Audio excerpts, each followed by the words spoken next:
Welcome to the Rocky Mountain College of Art and Design. I am Gretchen Marie Schaefer, and I'm the director of the Visiting Artist, Scholar, and Designer program. Thanks so much, everybody, for joining us on this beautiful fall night. If you're a guest with us tonight, RMCAD is a regionally and nationally accredited college founded in 1963 and offers undergraduate and graduate degrees in a number of creative fields. We're pleased to offer tonight's lecture as part of RMCAD's Visiting Artist, Scholar, and Designer program. The VASD program explores critical, diverse, and creative inquiry. This interdisciplinary initiative enriches the academic experience at RMCAD and serves the greater Denver metro community. Tonight's lecture, presented by our distinguished guest, Judy Chicago, takes place in concurrence with the RedLine exhibition, Surveying Judy Chicago, 1970 to 2014, which opens tomorrow evening. Judy's lecture is the second presentation in the VASD program's year-long series, Considering Identity. By surveying a section of viewpoints on this subject, we will explore various manifestations of today's protean self.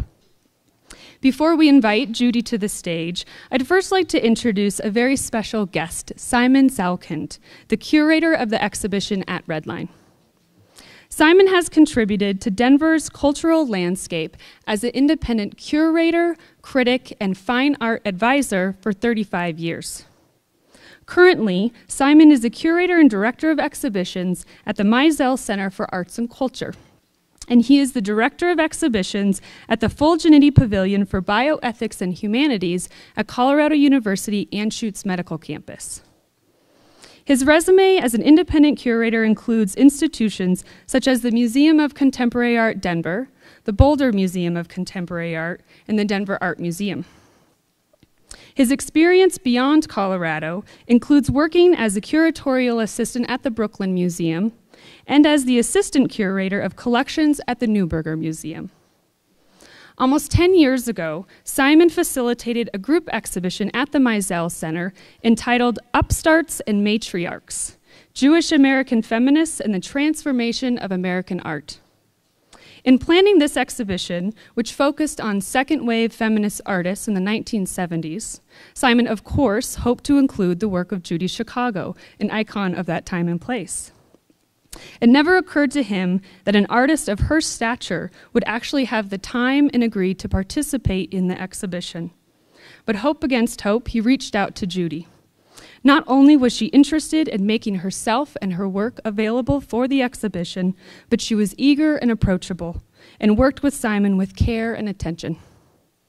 This collaboration led to years of sustaining emotional and professional friendship that is further celebrated tonight and at the exhibition at RedLine.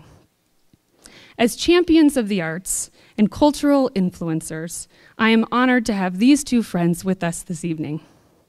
And now I'd like to invite Simon Zalkind to the stage to say a few things about our distinguished guest, Judy Chicago.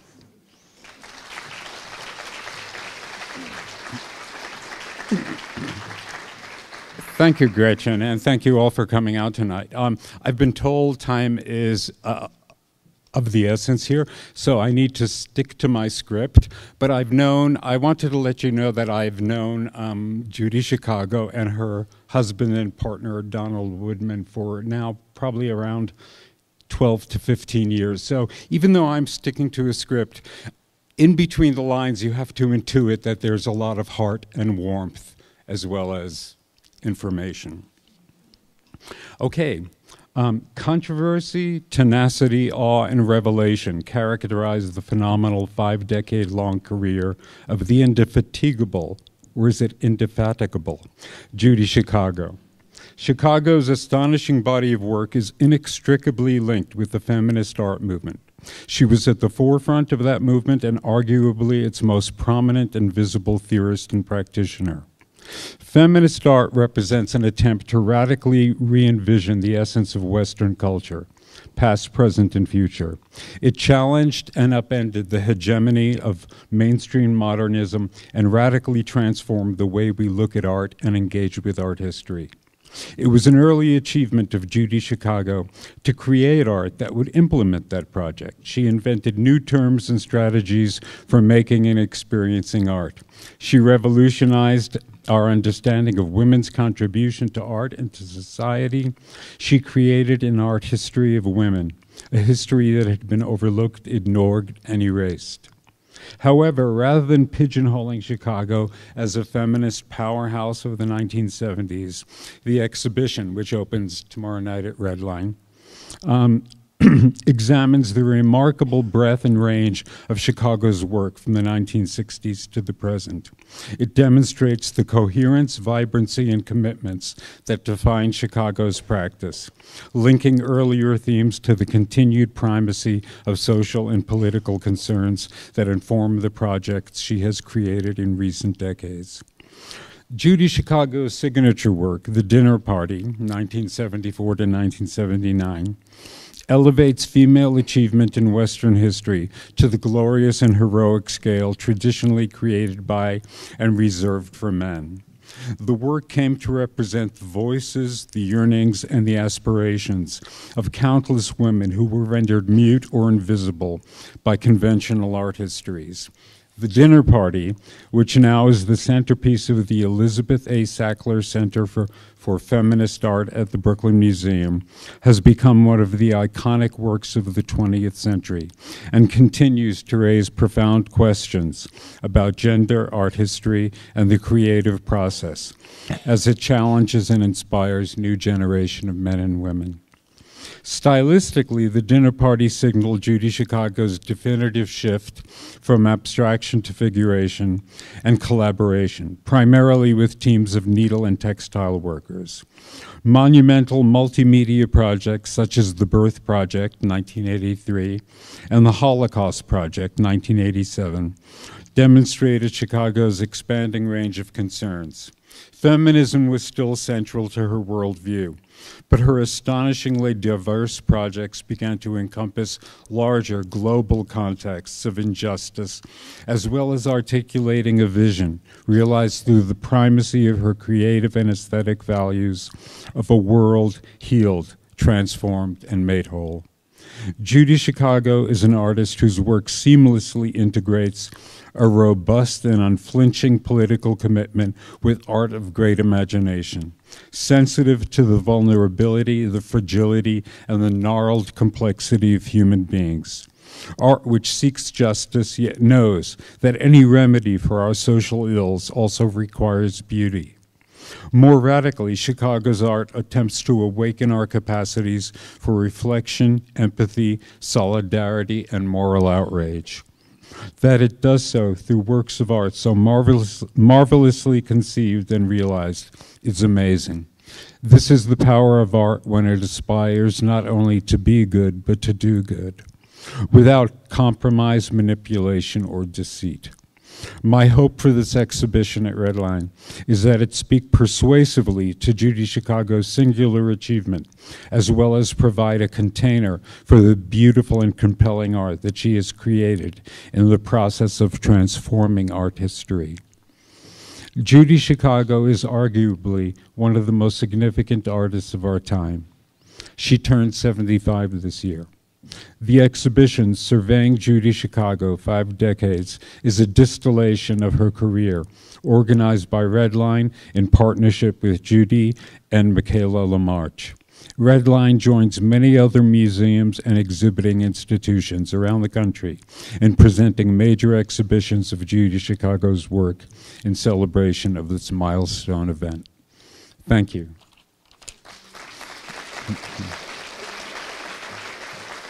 Judy Chicago.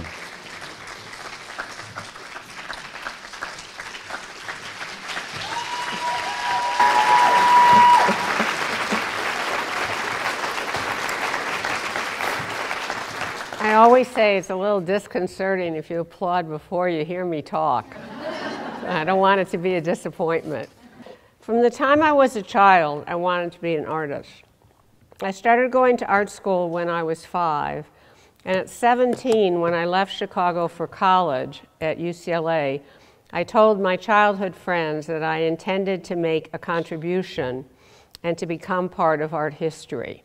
That was a challenge, given that I discovered that not everyone shared my parents' belief in equal rights for women, especially not in the macho LA art scene of the 1960s. Tonight's challenge will be covering my 50-year career of prodigious art making in less than an hour. In order to accomplish that, I've asked my husband, Donald Woodman, who is going to move the slides along, to change the images on the screen every 5 minutes.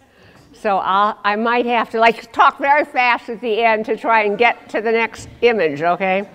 Anyway, and I'm not even going to mention the fact or talk about the fact that I've written 14 books, which is completely amazed me. But on Saturday, some of you know I'm doing a book event at Tattered, what's it called, Tattered Cover or Tattered Bookstore? Tattered Cover, right? Tattered Cover. I like very untattered covers, actually. But anyway, it's like when we get the New York Times and Donald reads a section before me and he like ruffles up the papers. I like them really pristine. Anyway, I'm going to talk about a book my most recent book called Institutional Time, a critique of studio art education.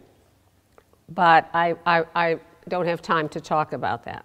Okay, the 1960s. My 5 minutes about the 1960s. Okay, so you can see in that first image flight hood, which is painted on a car hood, thanks to my spending 2 months in auto body school when I graduated from UCLA with my master's. It was there, actually, that I began to develop craft. But that kind of imagery, which came back in my work, was completely unacceptable in the 1960s LA art scene. And what happened was, in the next decade, I moved gradually away from that into more formal and minimal work. And from the beginning, I went back and forth from painting to sculpture. The sculpture is a large piece called Rainbow Picket that actually went to the Jewish Museum's Minimal Sculpture Show in New York, which was the defining show in terms of minimalism.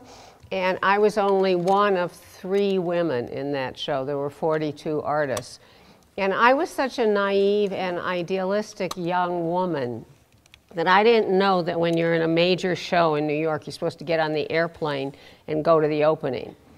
So I didn't know that the piece attracted a lot of attention. And actually, this year, as part of my 75th birthday celebrations around the country, I was in New York for a long time. I'll talk about that later. Anyway, there was a show at the Jewish Museum commemorating this show, and there was a little model of it and everything, and they invited me to speak, and I talked about the saga of Rainbow Picket, how this piece broke my heart, which I don't have time to tell you, but it broke my heart because it epitomized the kind of rejection I was facing in the LA art scene. On the bottom left is a painting, spray acrylic lacquer on the back of sheet acrylic from a series of 15 paintings called Pasadena Lifesavers. There's one in the show at RedLine. They were 5 feet by 5 feet. They are 5 feet by 5 feet. And then at the end of my first decade, I got kind of sick and tired of not being myself in my work. And I started to try and fuse my own content as a woman with the formal language that I had developed during that first decade. This is from a series called Flesh Gardens. It's 8 feet by 8 feet. It's again sprayed acrylic lacquer on sheet acrylic, and it's about the merging of flesh and landscape. Did I do that in less than 5 minutes, Donald? Yeah. Good. Okay, the 1970s. As I said, by the end of the first decade of my professional practice, I'd gotten sick to death of pretending I was a guy or trying, although actually, go back for 1 second, Donald. I wasn't doing a very good job because this painting was in a show in LA, which I'll talk about as part of Pacific Standard Time, and my male peers from those days were some of them were very upset because even in my most minimal, apparently, my work was, from their point of view, too fleshy and too female. Okay. It took me quite a while to find my way back to my own content and figure out how to fuse that with the formal language I developed in the first decade. And when I was going through this period, which began really with the Flesh Gardens and then moved along when I did a series of paintings called Through the Flower, which also was the name of my first book, Through the Flower, My Struggle as a Woman Artist, in which I talked openly about what I had experienced in the LA art scene, which was really a big risk because I was the only woman who was taken seriously, and I was about to tell the truth about what I had been facing, like a decade of being told I couldn't be a woman and an artist too. That presented a sort of dilemma. Anyway, when I was working on my imagery and starting to try and find a way to bring back my real concerns, I was also doing research on women's history. One of the reasons I started doing that at the end of the 60s was that I really felt bereft of role models. I was very curious about whether any women before me had encountered what I was facing as I tried to realize my dreams as an artist. And my father was a student of history, and so I decided to look back at history. And this was a time, this was prior to women's studies courses. It was a time when the prevailing idea was that women had no history. And that was presented to me when I was still at UCLA. When I was an undergraduate, I took a course in the intellectual history of Europe and by a very distinguished historian. And at the first class, he said that he would talk about women's contributions at the end of the class. I waited all semester, and I can still remember. You remember that style of tweed jackets with leather arms? I mean, he was like the epitome of that kind of professor. And he came in and he like walked back and forth and said, "Women's contributions? They made none." Well, so while I was working on my iconography, I was discovering that that was just a complete lie, fiction, that women had in fact made a huge number of contributions to Western civilization, and they had been repeatedly erased. So I set out in the early 1970s to try and do something about that. Me and my paintbrush, I was going to tell women's history through art. And in order to do that, one of the first things I did was I started to study China painting, because I had been spraying, like Through the Flower is sprayed acrylic on canvas. And I call this image Peeling Back, but it's actually called the Rejection Drawing Number 3. It's from a quintet, the Rejection Quintet. And that's Prismacolor pencil, which I could get a greater precision of form with pencil than I could with my airbrush. And I wasn't happy with the airbrush. I wanted to achieve that kind of precision of form. And quite by chance, I saw an antique China painted plate in a thrift store window, I think, actually, I think it was in Portland. And I thought, God, China, I don't know anything about it, but that's the perfect medium. I mean, it didn't escape my attention that I was going to tell a women's story with a women's technique, but that is not what first attracted me to China painting. What attracted to me was the beauty of the technique and the way the color was fused. You could fuse the color onto the surface, which was always important to me. So my first idea was to do 100 plates and hang them on the wall, because that's where paintings belong. And as I said today in the press preview, I started out working all by myself, and then I had this idea that plates belong on a table, and then my problems began, because the piece started getting bigger and bigger and bigger, and eventually became the dinner party. Is there anybody here who doesn't know what the dinner party is? If you don't, tell me, so, oh, thank God. Anyway, I sometimes say that the dinner party is a reinterpretation of the Last Supper from the point of view of those who've done the cooking throughout history. And anyway, even though the dinner party brought me a lot of attention, which I was fortunate, for a long time, it blocked out all the rest of my work. That began to change in 2011 with Pacific Standard Time. Do you know what that was?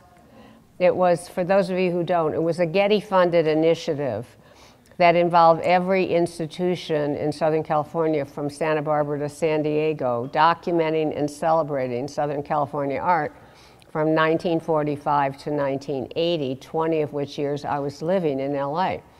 Now, oh, I'm done. I can't tell you anymore. Okay, too bad, okay.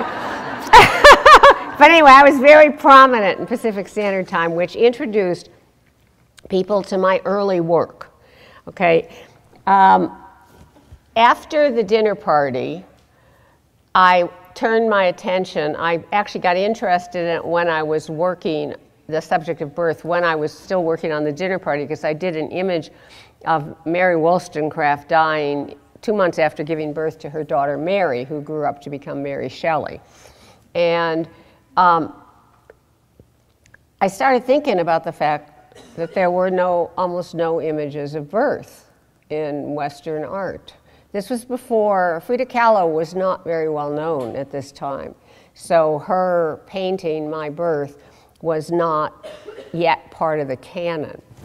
So I did a project from 1980 to 1985 called the Birth Project, and when I did the drawing for the runner back of Mary Wollstonecraft, it was very raw and graphic, but when it was translated through all these needle techniques, it really became not only softened, but made, I don't know, more alive by the texture. And I thought, if I'm going to work on the subject of birth, I think it should be in needlework. And I had discovered during the dinner party that I have this totally unaccountable ability to design for needlework.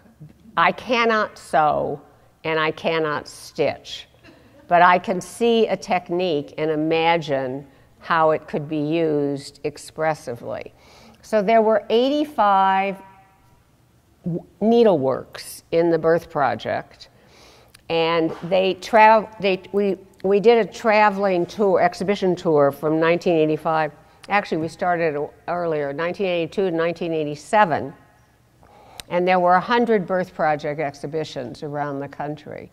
And then by that time, I was working out of the structure of Through the Flower, the nonprofit corporation I had started by accident at the end of the dinner party to help finish it. It was a good thing, because I wouldn't have had any support at all in terms of a support structure to work out of if it hadn't been for Through the Flower, because the dinner party got me into such deep doo-doo with the art world. Anyway, so I'm like, don't want to do that again, you know, like have that kind of like hassle again, although it went on for a long time. So I thought, I know what we'll do, you know, because I was intent on introducing women's experience into the cultural dialogue. That was my intention, because that has been so absent. So Through the Flower, all the needleworkers and I donated all the work to Through the Flower, and Through the Flower started a permanent placement program where it gifted work to institutions around the country. And you actually have a piece here at the Rocky Mountain Planned Parenthood. If you want to go see it, it's permanently installed there. In fact, they built a special installation for it when they moved. It's a really beautiful work that was done by, the needlework was actually done by a Denver needleworker named Judith Myers. Is she here tonight? No. Yes, where are you? Huh? Tomorrow night she'll be here. Oh, tomorrow night she'll be there. Hi. Oh, yes, Judith organized a group of women to help her work on that piece. And actually, it's a great, what's happened there with that piece that we just found out. It's really a wonderful story about how they treasure it, and it's great. It's really wonderful. Anyway, one of the things that the impact of the dinner party taught me was about the power of art. If you make art that's about a subject people care about, and you do that, you express yourself in ways that are clear. Like every university studio art graduate, I learned to talk in tongues. That is, make art that nobody could understand.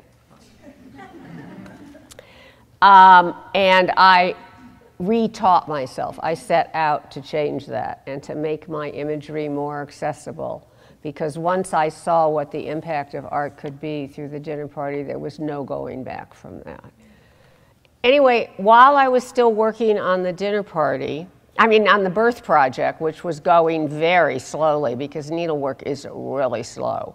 That's called Birth Tear Tear. It was stitched directly over my drawn image on silk by Jane Gady Thompson. Wait, Donald, I just have to finish. One more minute. One more minute.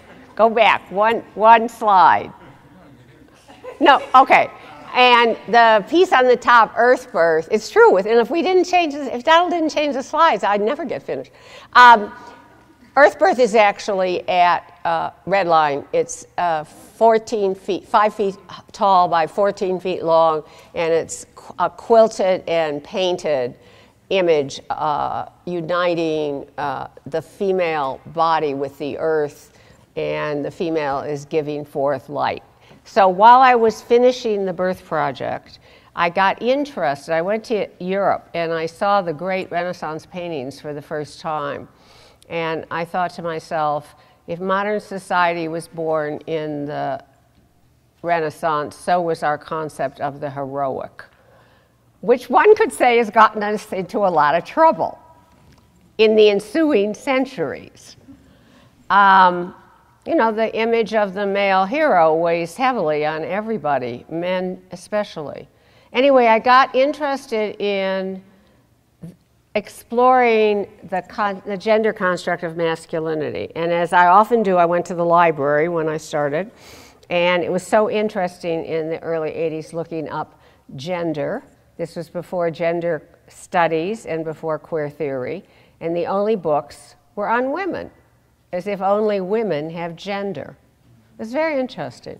Anyway, so Power Play ended up being a big series of paintings, drawings, sculptures, weavings, cast paper, and bronzes. This is a painting that is 9 feet by 12 feet called In the Shadow of the Handgun, which unfortunately is becoming ever more present in terms of, in New Mexico, when we were in New York in the spring, there are a lot of homeless people on the street in New York, a lot of mentally ill people on the street in New York, and Donald and I were joking, just send them to New Mexico. We know what to do. We just shoot them.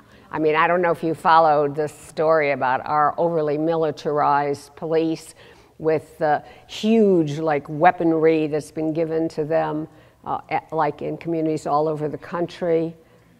It's kind of like giving a bazooka to kill a gnat. Really, it's like... Anyway, so Power Headache is a small weaving, and it explores what happens when you have too much power. Oh, God, it hurts so much. That's all right, honey. Just take a Tylenol and give some of it up. Can we have the next? Now, I'm sorry, Donald. Okay, now, at the end of the birth project and after Power Play, I got interested in the subject of the Holocaust, and I spent 8 years on the Holocaust Project with my husband, photographer Donald Woodman, and I thought it'd be interesting for you to see the other half of the collaborative team and let Donald talk about the Holocaust Project, okay? Come on. 5 minutes are up. So I don't have to talk about it because my 5 minutes are up. Anyway, as Judy mentioned, the Holocaust Project was an 8-year project. We started in 1985. We met, got married, and started working on the project together. And as she pointed out in her other projects, there's a lot of research and a lot of library work that goes into it. We traveled around the country and looked at Holocaust archives and video interviews with survivors. And then we spent 2.5 months traveling around Europe in what Judy calls the landscape of the Holocaust, looking at concentration camps, different sites, archives and things where Holocaust material is kept. We got to see the story of the Holocaust told in a very different way than it's told in the United States. Excuse me. In the United States, the Holocaust is represented by the Jewish community and the Jewish experience of the Holocaust. In Europe, each country uses the Holocaust, and I mean the word use, as a vehicle for promoting patriotism or the resistance against fascism. The Holocaust is a 3,500 square foot traveling exhibition. It consisted of 16 works mostly, which combined painting and photography, like this piece up here in the upper right.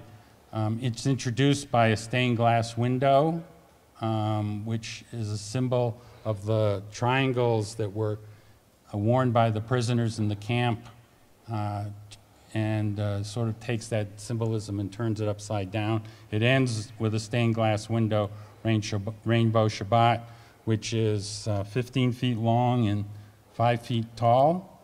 It's introduced by a tapestry, for which at the RedLine show, the color cartoon, which is the color painting from which the tapestry interpretation is made. It kind of, it's a historic narrative, and if you go to the RedLine installation, the narrative is written out on the bottom of the tapestry. Let me talk a little bit about the painting photo combines, because that's what we did was something very unique and is not really talked about a lot. During the 2.5 month travel, we use it as a time to create a photo base from which to work on the various subject matters that we decided after the trip would represent different areas and different aspects of the Holocaust. One of the things we wanted to do was to keep the Jewish experience central to the imagery and then show parallels that we've discovered and existed amongst other genocides that have happened over the course of history. In actuality, the 20th century can be called the century of genocide. I believe, I don't know, 70 million or more people have been killed during that century. Fortunately, we're in a new century and the counting starts all over again. Were killed in genocides. The way we combine painting and photography is that the photography bases the imagery in reality, and the painting then tells the story. It's kind of like a history painting of what we discovered in our research. So this is a photograph, and actually this is probably the smallest work in the Holocaust Project. It's like 30 by 20 by 30 inches, 24 by 30 inches. It's an actual photograph that I took at the concentration camp Natzweiler in the Alsace-Lorraine of France.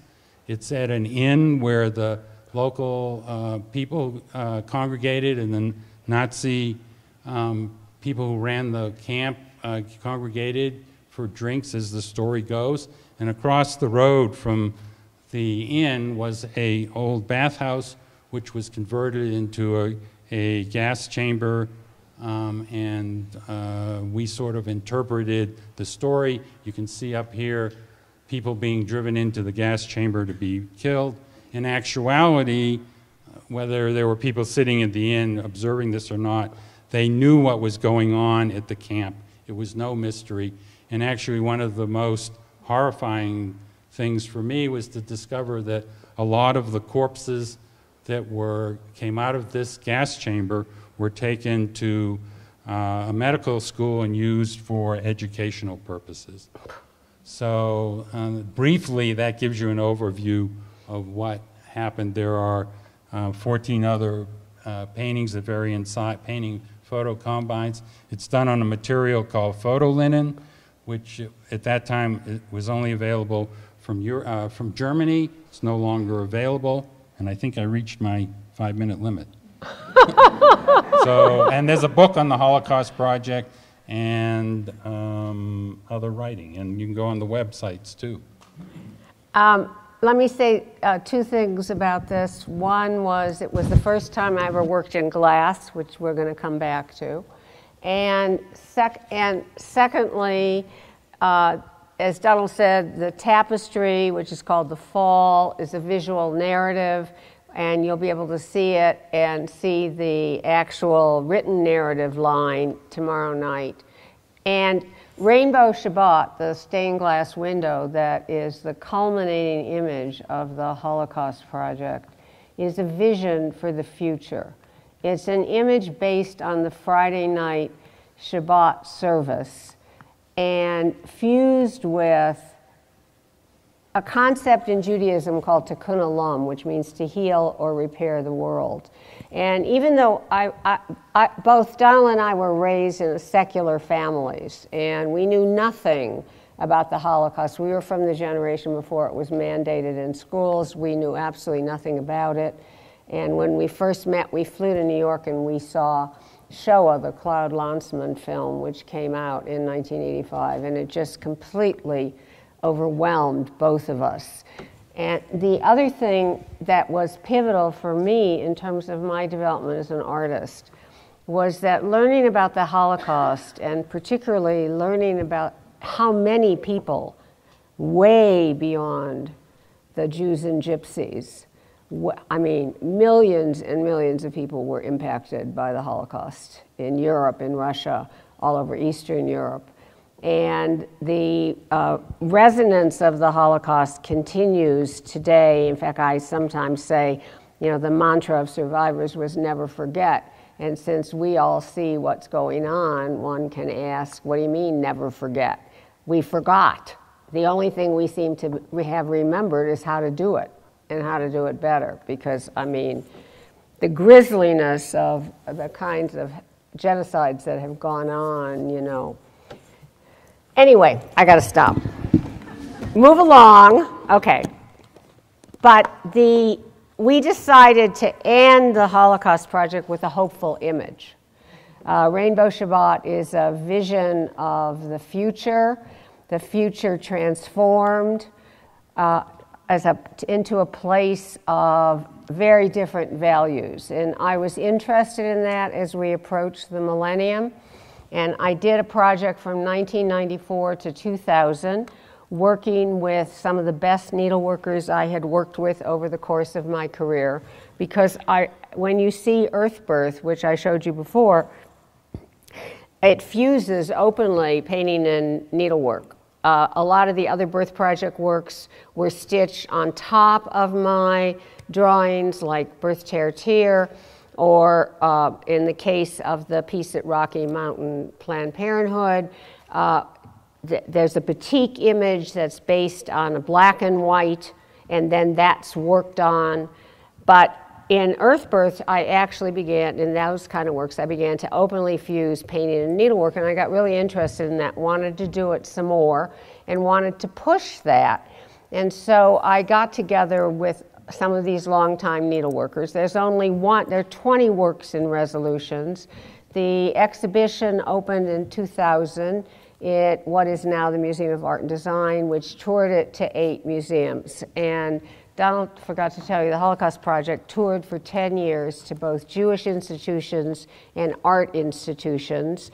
I wanted to cross that boundary because just like the birth experience has been absent from the art historical record, other than Mary and the Immaculate Birth, which is not exactly how it happens, or God reaching Or God reaching out, a male God reaching out his finger and creating man. Not true, Michelangelo.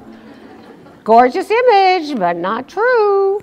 Anyway, in the same way, the Holocaust, you could have gone into any major contemporary museum in the 80s and never know the Holocaust happened in terms of absence of imagery. So I was interested, but if you went into Jewish institutions, it was like there was this phrase about being Holocausted out because there was so much focus on the Holocaust, and I was interested in the kind of contrast between too much Holocaust and no Holocaust at all, and could that be bridged, and could we bring discourse on that subject? So out of Rainbow Shabbat and my desire to make positive images for the future, I developed this project called Resolutions, A Stitch in Time, which is a series of images, playful, modestly sized, exquisitely executed in terms of the needlework, as you'll see in the one piece that's at RedLine, Hitch Your Wagon to a Star, which you see over there. I wanted to present images that were hopeful and that helped us envision how to create a place in the world as a place that was welcoming for everybody. So for example, in every needlework store I ever visited, and I visited a lot of them over the years, there's always this little kit called Home Sweet Home, but it's not a global concept, it's a personal concept, my house. And I wanted to expand that. So this is, Home Sweet Home combines painting and needlework. The show is introduced by a sampler, which outlines the 7 values that are fundamental to every society. And then the show, the way it was presented was it was grouped according to those values, and then there were works exemplifying that. The piece up here is called It's Always Darkest Before the Dawn. And what happens, it's about, I think it's 24 by 40, something like that. Anyway, it's all painted on the left, and then as the vision of the future comes into realization on the right in the color, the painting and it begins to be stitched, and then the stitching brings that vision alive. Now, at this point, at the end of the 1990s, critics were very fond of saying, oh, Judy Chicago is so hopelessly naive and idealistic. And I'm like, yeah, right. The image on the left is how I see the world, painted in grisaille. The hole in the ozone layer, the pollution, rape, pillage, destruction of animals, clear cutting, the destruction of the oceans, right. So when I make a hopeful image, it's because I choose hope, and I put forward an image of hope to hold on to. The resolutions culminates in a full-scale, full-size figure, kind of generic, of indeterminate gender and ethnicity, race and ethnicity, with its arms extended. It combines sculpture and Japanese gold embroidery, which is usually done in this scale. In this case, that around that spiral is a 37-foot piece of Japanese gold embroidery, which is probably the biggest on earth. I mean, really, they're usually used on like little renderings of Japanese scenes with kimonos and stuff. So that's what I mean about being able to look at a technique and see its potential. And then around that base, in 22 languages, it says, find it in your heart. Now, that was a challenge translating into different languages, because these were all adages or proverbs. So, for example, the woman who did the Japanese gold embroidery was Chinese. And right before we were like carving the phrases into the sculpture, she checked the translation with her mother, who spoke Chinese. And her mother said, no, you can't say that, that's wrong. It's find it in your liver is what you're saying. Because, you know, it's very difficult to get colloquial phrases in other languages. It's like trying to get people get the joke in other languages. It's a challenge. Anyway, so, okay. Made it right on time. Okay, so I mentioned that the first time I worked in glass was for the Holocaust Project. The other thing I didn't say about the Holocaust Project, the other thing that influenced me greatly was that during our studies and our travels, I came to understand women's oppression in a larger global system of injustice and oppression on the planet.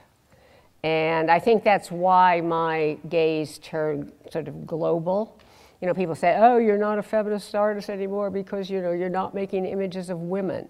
Well, that is not my idea of how to express myself as a feminist artist. My idea of how to express myself is to look at all aspects of the human condition from my grounding in feminism and my understanding of feminism as a historic movement that goes back hundreds of years, whose goal is the transformation of our planet into a place of justice and freedom for everyone.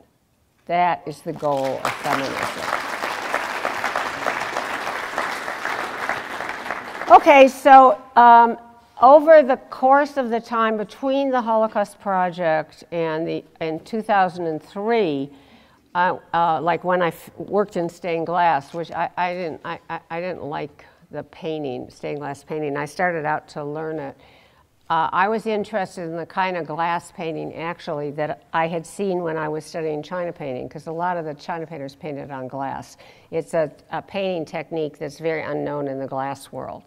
And I had been doing some images with a woman in San Diego who had approached me, a glass artist, who had asked me if I might be interested in translating some of my earlier images into etched and painted glass. So I thought, why not? And it introduced me to etching of glass. But she painted the glass pieces she did, the etched pieces, with acrylic and oil painting. And I wanted to see if I could figure out how to use this glass paint that I knew was beautiful. And that took me like a long time. It was really challenging. And in 2003, I went to Pilchuck, which was started by Dale Chihuly. It's a glass workshop outside of Seattle. And I went with some etch pieces and some cast pieces. And I wanted to see if I could spray paint them and fire them. And also, they did the casting. I brought molds. And when I left Pilchuck, I was someplace I'd been many times in my career, which was on the outside of the technology.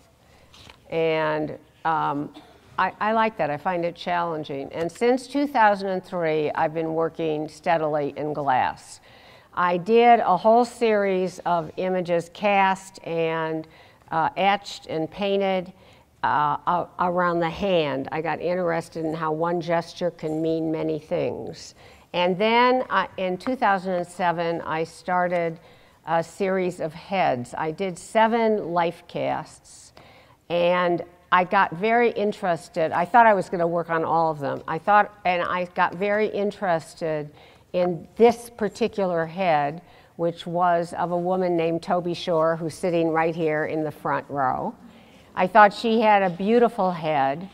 And so I did a whole series of pieces, some of which you'll see at RedLine, called the Toby heads.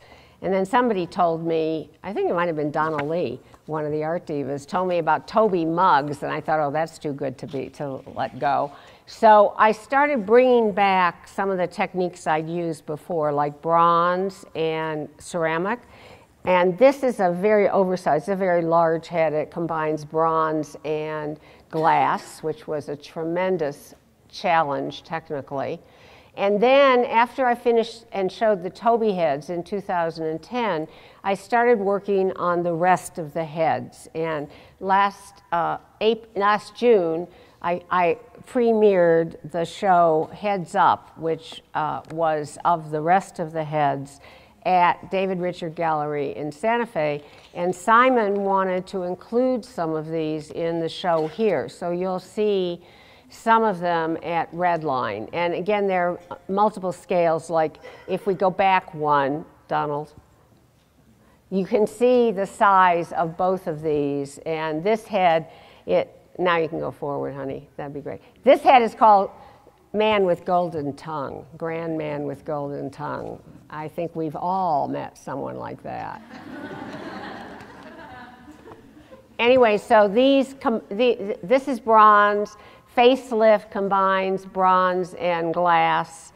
The one on the far left is actually at RedLine. It's called Twinned Heads, and it combines also glass and silver-plated bronze. And one of the things I was talking about in the press preview today was that I think that one of the reasons glass is so fascinating to me is that it brings back a lot of the visual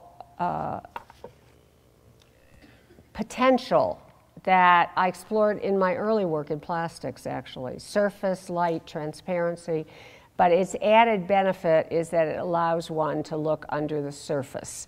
And if you think about my work and what I've done over the years, you know, I looked under the surface of history and discovered an untold history, the history of women.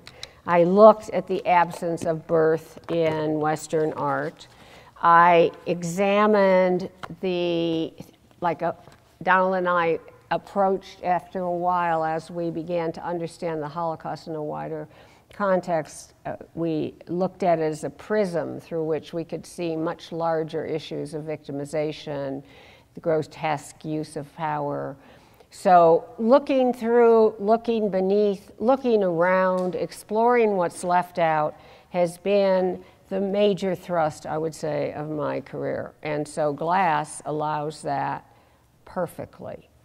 I'm going to get ahead of myself in the next minute.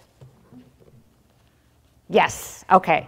I mentioned Pacific Standard Time to you, okay, which was this Getty initiative that started in 2011, and I was very prominent in Pacific Standard Time. I was in 8 museum shows, and I did 3 solo shows, and it began to introduce people to my work before the dinner party. And I kept telling Donald, after Pacific Standard Time is over, things will calm down. But that is not actually what's happened. What's happened is that people began to realize that the dinner party was just one work in a long and prodigious career of art making, and now there have been shows across my career going on all over the country. Simon mentioned that I had this big celebration around the country. This is the last leg of it in Denver. Exhibitions, events, book events, all over the country celebrating my birthday. And the thing that was so wonderful was that it was work from all across my career. So and for example, tomorrow night at RedLine, you will see glimpses of the periods that I've been talking about today. In addition to my early plastics work and my sculpture, also what happened out of Pacific Standard Time was the realization that I had worked in fireworks starting in the late 1960s, way before that Chinese sky. Actually, this is funny. I try not to mention the fact that the Chinese sky's fireworks last less than a minute, and mine lasts 20 minutes. Lest anybody accuse me of essentialism. At any rate, between 1967 and 1974, at a time when my friends and I could just go out into the California landscape and light fireworks, including in Mount Baldy, I did this series of pieces, 24 of them actually. And like I've shown to you tonight, you know, I always thought really large, and I wanted to keep doing larger pieces, but I couldn't get the support. Also, I was training to be a pyrotechnician. There were no female pyrotechnicians at that time in California, and I was apprenticing. In order to get a license, you had to apprentice with a fireworks company, which I was doing. And it was really exciting shooting fireworks shows, I have to say, really exciting. Anyway, but the bad news was that the guy who ran the only fireworks company where I could get a license through was sexually harassing me. It was the only time I've ever been driven out of something I wanted to do by the unwelcome attentions of a man. Anyway, so between those two things, not being able to get enough support and not being able to get a pyrotechnician's license, in 1974, I stopped doing fireworks. Okay, I got ahead of myself. Donald? Thank you. The last fireworks piece I did up there in the top was a piece called A Butterfly for Oakland. It was part of a sculpture in the 60s show, a sculpture in the city show that was put on by the Oakland Museum. And I, by this time, had gotten interested in making images with fireworks. It's a technique that is very rarely used now. It used to be done a lot, like on 4th of July shows where they'd make American flags and stuff like that, which was done with something called lance work, where you create a framework to hold the fireworks, and then when they go on, it makes an image. So it's a very labor-intensive process, and we did it on the shore of Lake Merritt. And the butterfly, which is a form that's come in and out of my work for years, and since the butterfly is an early symbol of the goddess, you could say it is a symbol of the feminine. This was 200 feet across the wingspan, and the butterfly came into being. It was a life-death transfiguration image. It came into being slowly. It flickered into light. It began to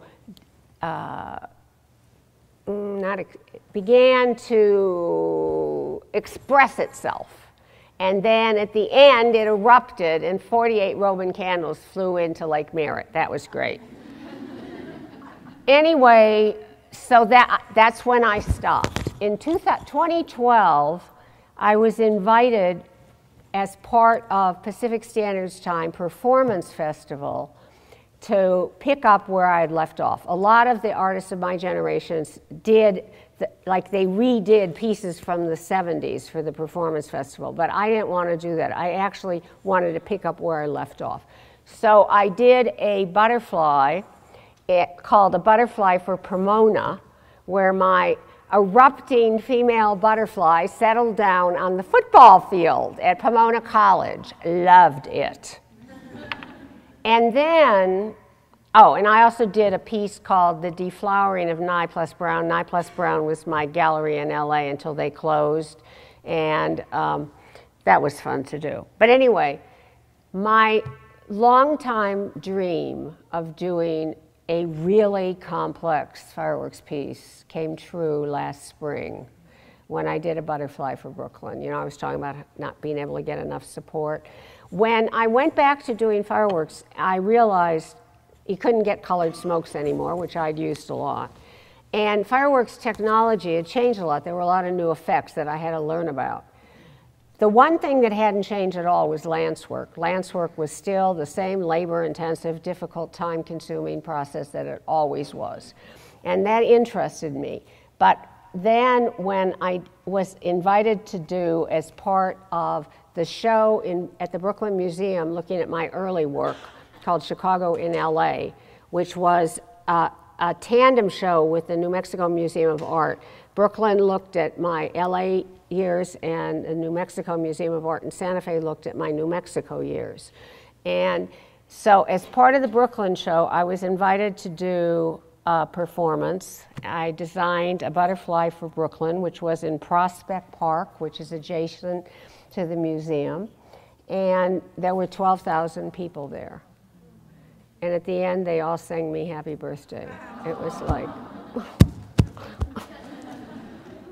But as I was saying in the press preview today, If the butterfly is a symbol of the feminine and has been a symbol that I've used repeatedly in my career, and that form came up against a huge amount of resistance, and if you know anything about my career, a lot of vitriol too, and rejection.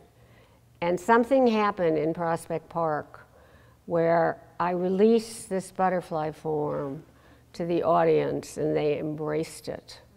And it was just completely overwhelming. And I'm just glad I lived long enough to see that day. Thank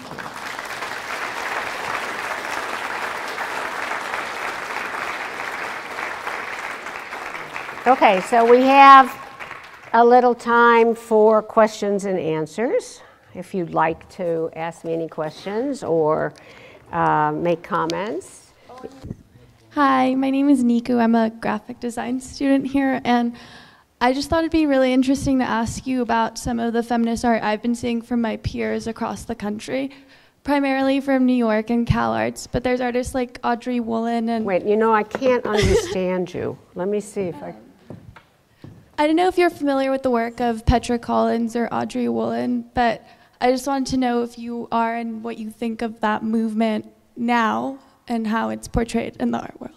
I celebrate the fact that women and artists of color and people of multiple sexual orientation can be themselves in their work.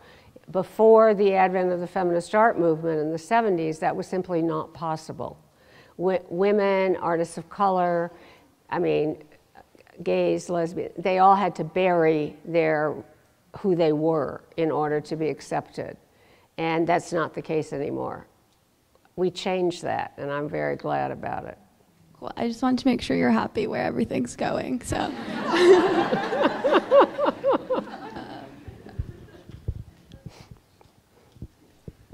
Who are you?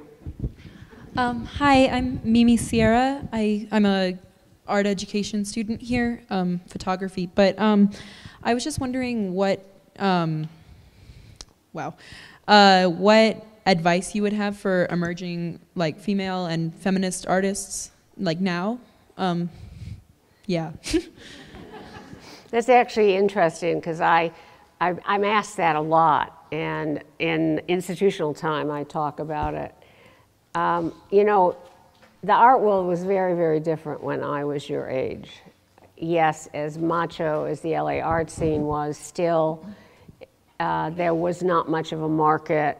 Nobody thought they could make a lot of money from being an artist. The idea was to be taken seriously as an artist.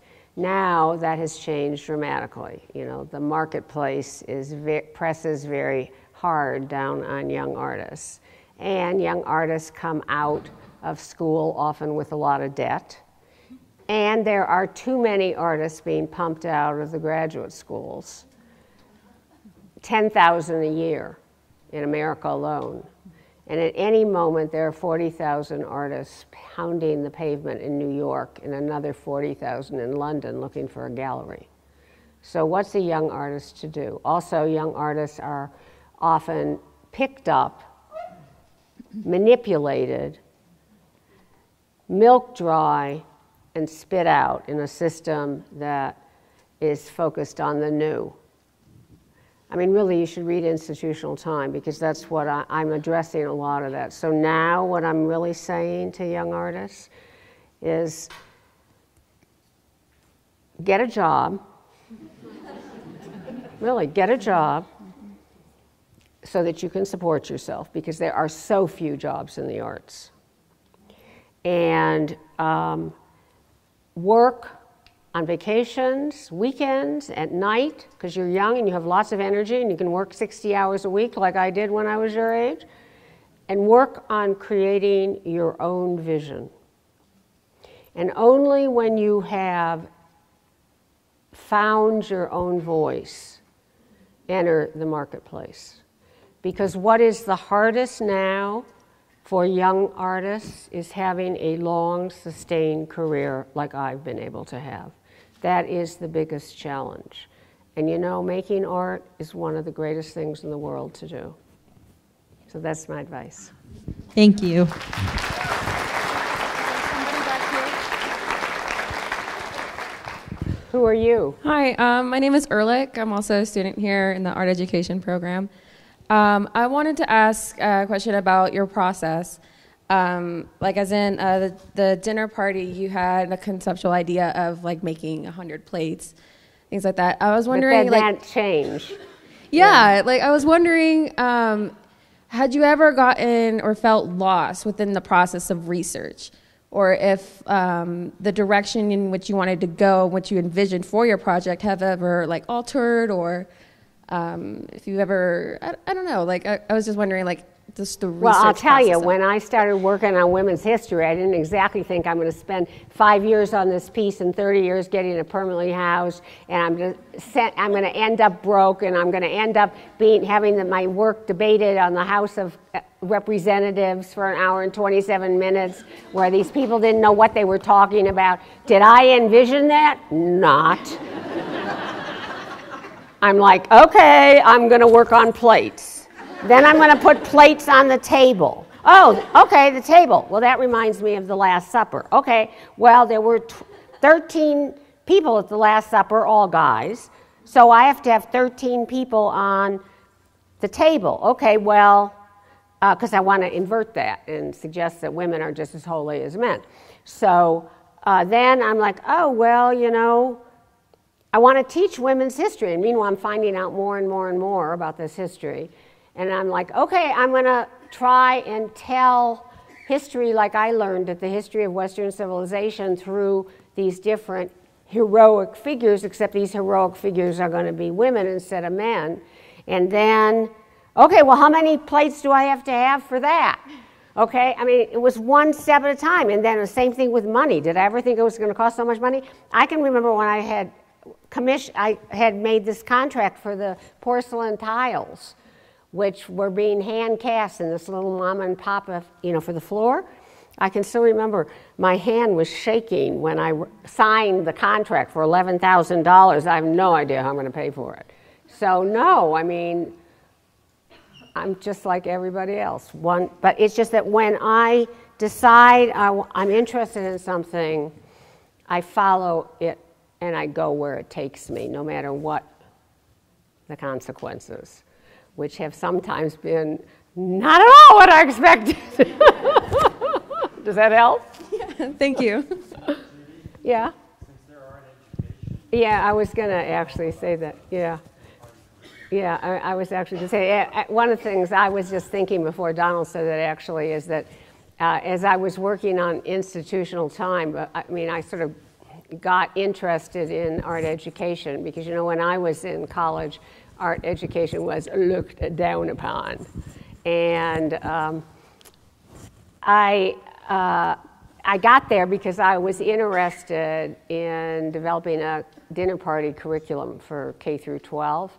And I knew very little about K through 12. And so I've had a big education about that. But one of the things I came out of it with, and I talk about in institutional time, is that I actually think our approach to art education could be broader. In other words, you know, yeah, it's good for kids to have a hands-on art-making experience, that's fine, but most of these kids are not going to become artists. And what happens is they are rarely introduced to the idea that there are many ways to be involved in art. And I really think it would be great if art education began to help young people see that.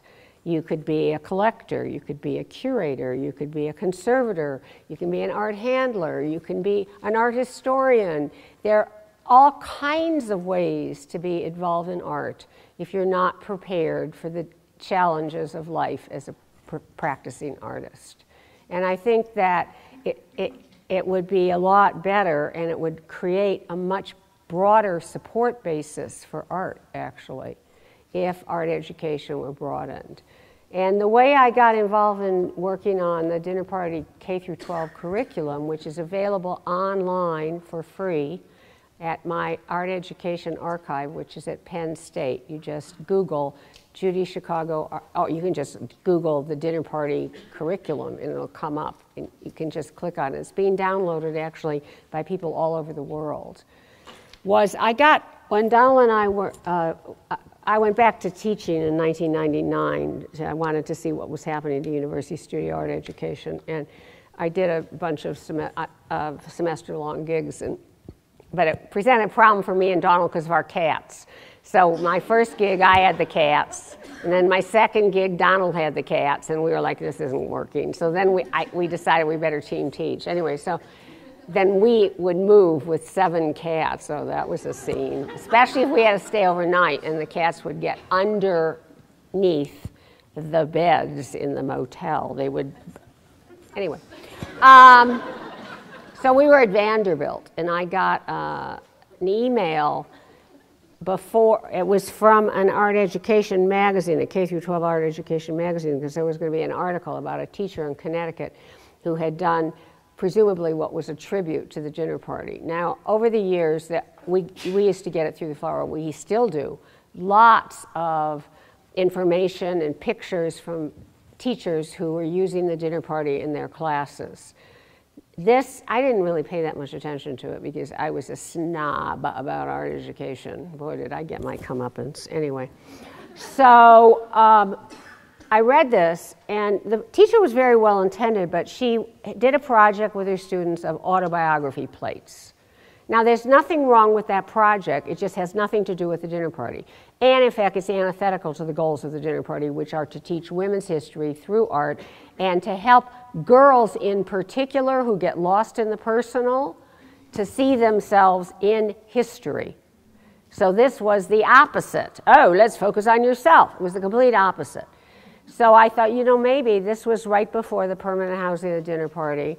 I thought maybe it'd be good to try and develop a curriculum for teachers who want to use the dinner party in their classrooms. So thus began my education about about K-12 art education, where I have to say a lot of the changes in consciousness that were ushered in the 70s around gender and diversity, which have unfortunately not been sufficiently integrated into university studio art education. There's been a huge amount of literature and effort to really change curriculum, and it's admirable, just really admirable. Anyway, that was a long answer. Have any of your works that you've made previously, as time has gone on, have you grown, do you feel like you've grown out of them? Or do you feel like you've become dissatisfied with them? Or are there ones that you would like to change as time has come up, especially with gender and like sexual orientation and more arts of color and like more of those conversations are coming? I don't think it's like guilt. It's not really productive. Okay. You know? I did the best I could at every step of the way of my career, and then I moved on. What's been so interesting to me is seeing the responses to work across my career. Because I know there are a lot of artists who are like, oh, well, you know, that's my old work. I only want to show my new work. Well, because there's so much work across my career, I've been like time traveling, you know, like in 1 month I'll see work from the 60s, the 80s, the 2000, you know, and what has been interesting to me is to see what the response has been to that work. Cool. Okay, how about one more question? Who are you? My name's Lori Links Murphy. I'm an artist and adjunct faculty here. My question is, you know, you talk about how things have gotten better. And no, I didn't say that. I said things change. Things change. I didn't say better. It's true. It's true. And so I think it was better when I could get a 5,000 square foot studio for $75 a month. I think that was better. Amen. Amen to that. Yes. So if we think about the road to sort of equality as a continuum, and you think of where things were when you started and where things are now, I wondered if you could point to the things that you really feel like at this moment in time need improvement. Like, what would you like to see change next? Well, first of all, I've come to understand that change is not a continuum, nor is progress, as we understand it, necessarily always moving forward. I mean, all we have to do is look over there in Iraq, where ISIS is killing feminists. Okay? They're not publicizing this very much, but they're killing women for teaching, for working. So what are we talking about progress? This is the 21st century, okay? So what we're seeing is the same struggle that has gone on throughout history, which is a struggle against the darkness. And, you know, there have to be enough people to fight for the light. And there have been times in history where there have been more people who were able to do that, willing to do that, and times when the darkness eclipsed countries like Nazism, communism, Stalinism, you know, I mean, Islamic fundamentalism. I mean, it's a long, historic struggle for equity and justice. And for me, you know, my father raised me to be part of that, to try and make a contribution to that. And it's given my life meaning. Thank you very much. Thank you. Thank you, Judy.